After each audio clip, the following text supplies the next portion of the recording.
Ripple vient tout juste de remonter au-dessus des 1 dollar, un niveau qu'il n'avait pas revu depuis décembre 2021. Bitcoin de son côté semble s'installer au-dessus des 90 000 dollars. Une semaine après l'élection de Trump à la présidence américaine, on fait le point sur les marchés crypto dans cette vidéo. Et si tu ne me connais pas encore, je m'appelle Sylvain et j'anime cette chaîne depuis maintenant quelques années. Tu peux t'abonner, c'est par ici, tu peux laisser un like sur cette vidéo et activer la petite cloche pour ne rater aucun de mes futurs contenus. On fait un tour du côté de CryptoBubble pour cette semaine absolument folle. On a le Peanut qui a fait du 1900%. Je t'en ai parlé sur le canal Telegram. On a le Bread plus 88%, Algo 50%, Cardano 70% de hausse, le Crow 56%. Le Doge 82%, le PP quasiment 100%. Pour la semaine à venir, on aura un début de semaine plutôt calme, avec rien de particulier le 18 et le 19 novembre. Le 20 novembre, on a les stocks de pétrole brut aux États-Unis, l'IPC en Grande-Bretagne. Par contre, le jeudi 21 novembre, on a les inscriptions hebdo au chômage. Ça peut légèrement impacter les marchés puisque c'est que les inscriptions hebdomadaires. En revanche, vendredi, on a pas mal d'annonces avec le PIB en Allemagne, le PMI en France et le PMI aux États-Unis. Mais la principale news de la semaine, c'est la future démission de Gary Gensler. J'y reviendrai un petit peu plus loin quand je parlais du XRP. Pour le moment, on va aller faire un tour du côté du Bitcoin. Le Bitcoin qui nous a fait un plus haut le 13 novembre 2024, il y a à peine quelques jours, qui présente un RSI qui est en surachat, en net surachat en période daily. Donc il faut rester prudent si l'on souhaite maintenant rentrer sur le Bitcoin. On pourrait avoir un possible retracement qui pourrait venir jusqu'ici sur l'ancienne résistance des 73 663 dollars sur laquelle on est venu buter une première fois au mois de mars 2024.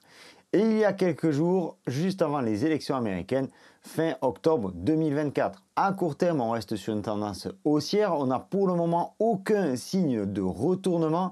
Certes, comme je te le disais, le RSI est en surachat, mais ça veut simplement dire qu'il est peut-être pas trop prudent de se positionner maintenant sur le Bitcoin, d'autant qu'on approche la barrière psychologique des 100 000 dollars. Ceci étant, si tu vises long terme sur le Bitcoin, il est encore temps de rentrer peut-être un petit peu aujourd'hui, un petit peu demain ou après-demain, enfin disons dans les prochains jours, et d'éventuellement attendre un retracement sur les fameux 73 000 dollars. Vu la puissance de la montée du Bitcoin ces derniers temps, un retracement reste certes possible, mais on pourrait tout à fait se passer d'un retracement aussi important et continuer la hausse. Pour ma part, la question ne se pose pas puisque j'accumule du Bitcoin depuis très longtemps et que je reste haussier sur le long terme. Cependant, si toi de ton côté tu viens juste d'arriver, tu peux tout à fait faire tes achats maintenant en gardant une partie de ton capital pour rentrer selon ce que l'on appelle une méthode DCA, Dollar Cost Average, c'est-à-dire un petit bag de manière régulière, quel que soit le prix du Bitcoin. Bien entendu, tout ceci n'est pas un conseil financier et tu dois faire tes propres recherches et tes propres choix.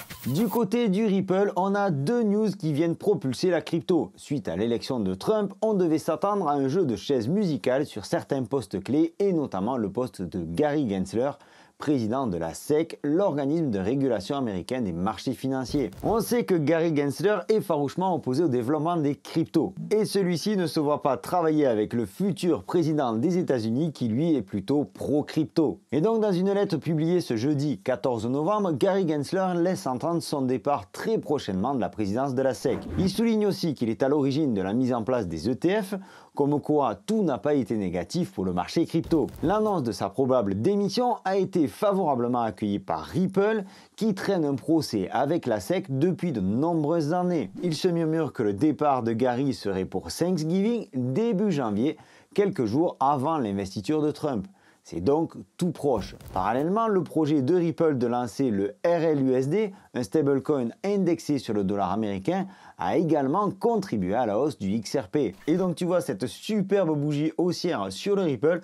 Avant de te partager des éventuels objectifs sur le Ripple, on va se concentrer un petit peu sur ce qui s'est passé cette semaine. On a eu donc un gros déclenchement au passage de cette résistance sur les 0,65 $.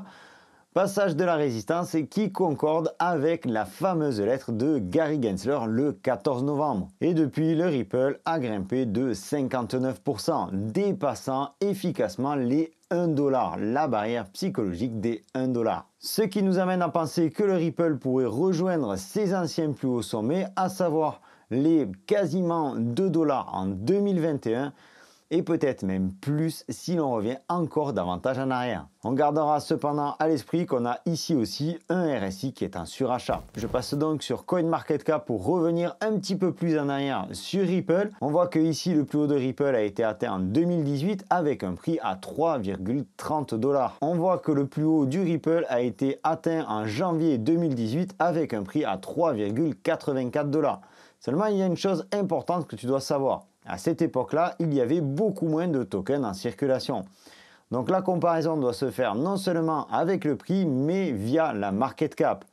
La market cap, la capitalisation de marché, c'est le prix actuel de ton actif multiplié par le nombre de tokens en circulation. Donc ici, 56 milliards de tokens Ripple sont en circulation. Ce qui nous fait une market cap, une capitalisation totale de 58,97 milliards. Ce qui, au regard des autres cryptos, classe le Ripple en 6e position en termes de capitalisation de marché entre le BNB et le Dogecoin. Maintenant, si l'on passe sur l'étude de la market cap, tu vas t'apercevoir de quelque chose de très intéressant. On avait ici en novembre 2021, exactement le 12 novembre 2021, une market cap de 57,36 milliards de dollars. Et un prix de l'actif, si je passe de l'autre côté, est un prix de 1,2162 $. Ce qu'il faut comprendre, c'est qu'aujourd'hui, on se retrouve avec une market cap plus élevée, à 58 milliards de dollars contre 57,36 milliards de dollars par rapport au 12 novembre 2021,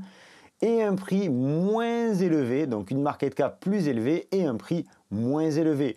Pourquoi? Tout simplement parce qu'en 2021, il y avait moins de tokens en circulation. C'est pour ça qu'il faut être très prudent quand on étudie le prix d'une crypto et se projeter en fonction des tokens qui seront libérés ou des tokens qui ont été libérés par le passé. Alors si on suppose que le prix du Ripple peut atteindre les 3 $, ça nous ferait une capitalisation totale de marché de 3 fois 56 milliards. 3 fois les 56 milliards de tokens qui sont en circulation, c'est-à-dire un total d'environ 170 milliards de dollars, ce qui placerait le Ripple ici en 3e position juste derrière l'Ethereum. Alors ce n'est pas impossible qu'en plein bullrun, Ripple atteigne ces valeurs-là, surtout si l'on a un ETF sur le Ripple.